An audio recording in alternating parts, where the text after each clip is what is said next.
Hi, welcome to our iDRAC training series. In this video, we'll be covering how to troubleshoot connectivity problems with the iDRAC. The first troubleshooting step starts with asking a few basic questions. Let's take a look at the ones below. Can you ping the iDRAC? This will let us know if we have that very basic connectivity. We should also keep in mind that ping is a requirement by many monitoring tools. An example would be if discovery of the device fails, but you can access the web interface. Next would be, do other remote protocols respond? This would be things like PuTTY or another SSH software.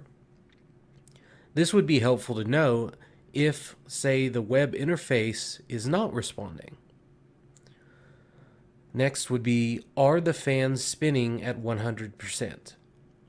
You may get a customer complaining that the server suddenly has very loud fans. That can lead us to our next question, which would be, do we get an error on post about initialization?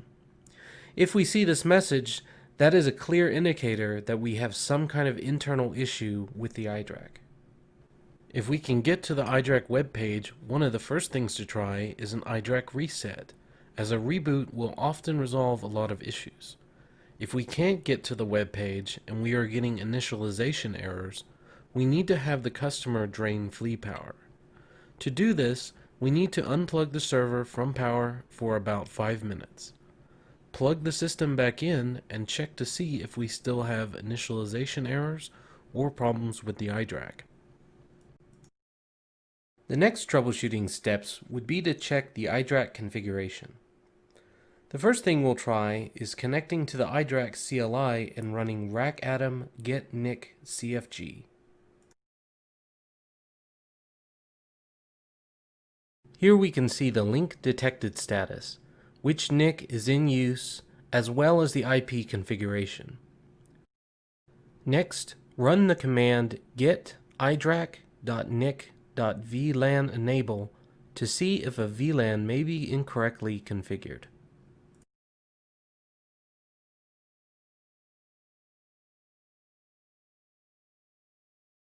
Next, let's take a look at the BIOS menu settings for the iDRAC.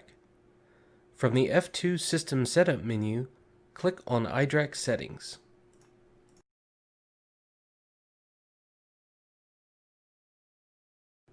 From the Settings menu, click on the Network section.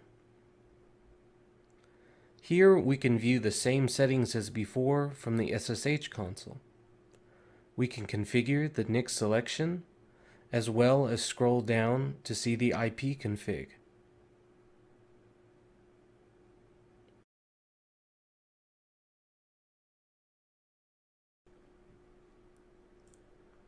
If we scroll to the bottom, we can also see VLAN settings and verify that they are configured correctly.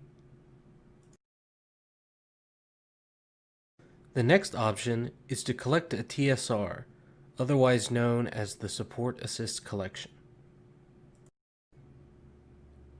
Click on Maintenance, Support Assist, then start a collection. On the Data to collect, it is often helpful to ensure the debug logs box is checked. Once your selections are complete, click the Collect button. This will take a few minutes to complete. If debug logs were checked, this could take 10 to 15 minutes to finish. Once complete, save the bundle to the desktop. Once the bundle has been downloaded, drag it to the Tesseract program, or you can extract and view the HTML inside.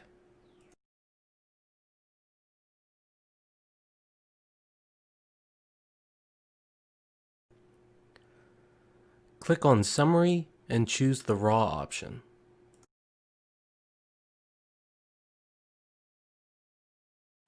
From here, we can do a search for IPv4. Now we can check and see what IP address is listed, either under static or DHCP. We can confirm the IP address, the gateway, and the netmask.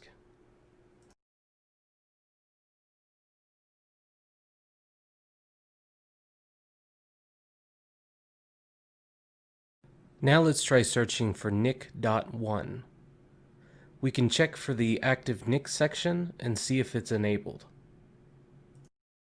If we scroll down, we can also check the VLAN ID and see if the VLAN is enabled. If the config looks good, or if the active NIC does not match the NIC selection, reboot the iDRAC by either running the racadm command rack reset, or hold the I button for 15 seconds if someone is on site. Now let's look at some key steps to narrow down the issue. First would be, can the iDRAC ping the gateway? To test this, you could connect to the iDRAC through SSH and run the command racadm ping and then type the appropriate address needed. Next, does the iDRAC work from a second system? Often the issue is with the local workstation we are trying to connect from. It could be a browser issue, a permissions issue, or other network problems. Something else to ask is, are the link lights active on the iDRAC port?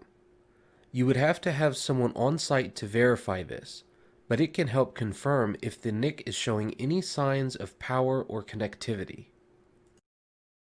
What happens if we change the iDRAC port?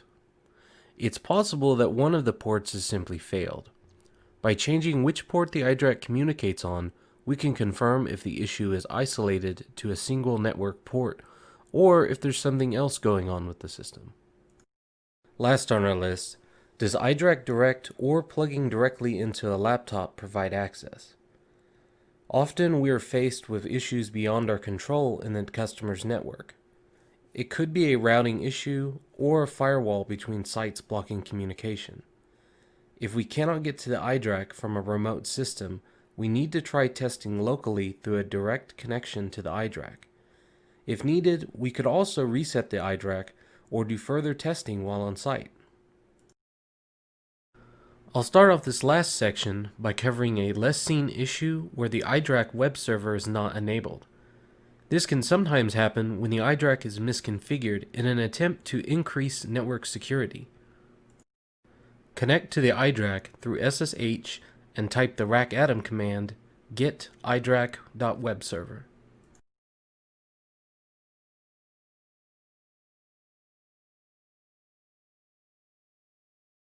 We can see from the output that the enable attribute is set to disabled. That is why SSH works, but the web browser does not. To resolve this, type the racadm command set idrac.webserver.enable enabled.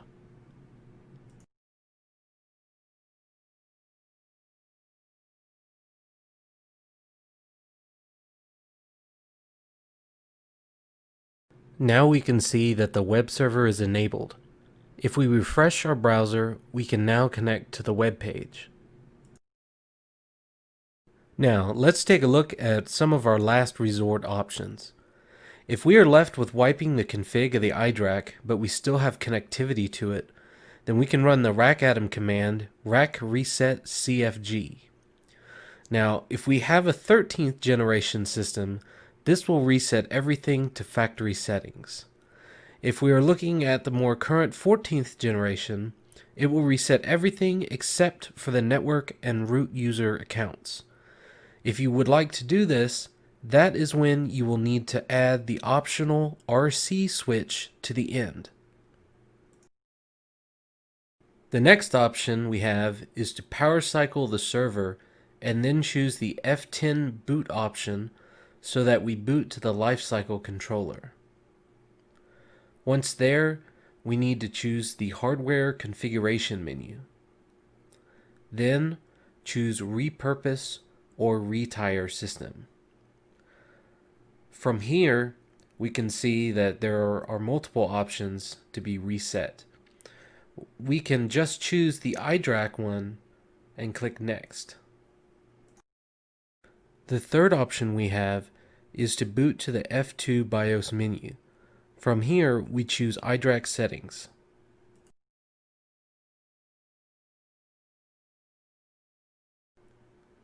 We then scroll to the bottom of the page. This is a 14th generation system, so we see the two different reset options. This last option is to utilize the LC wipe method. This is essentially a retire and repurpose that is sent to the iDRAC remotely. All systems will be reset to factory settings, not just the iDRAC. A backup of the customer's configuration and a downloaded copy of their iDRAC license will be needed. It would be wise to always have this data when utilizing a reset, but specifically with the LC wipe option, it will delete the license from the system. In order for this to work, we need a Windows system that can reach the iDRAC remotely. Type the below WinRM command. You will need to replace the items in brackets with the correct username, password, and iDRAC IP. Once this is sent to the iDRAC, it will take approximately 10 minutes for the system to finish resetting and rebooting the host. Thank you for taking the time to review this video on troubleshooting connectivity for the iDRAC.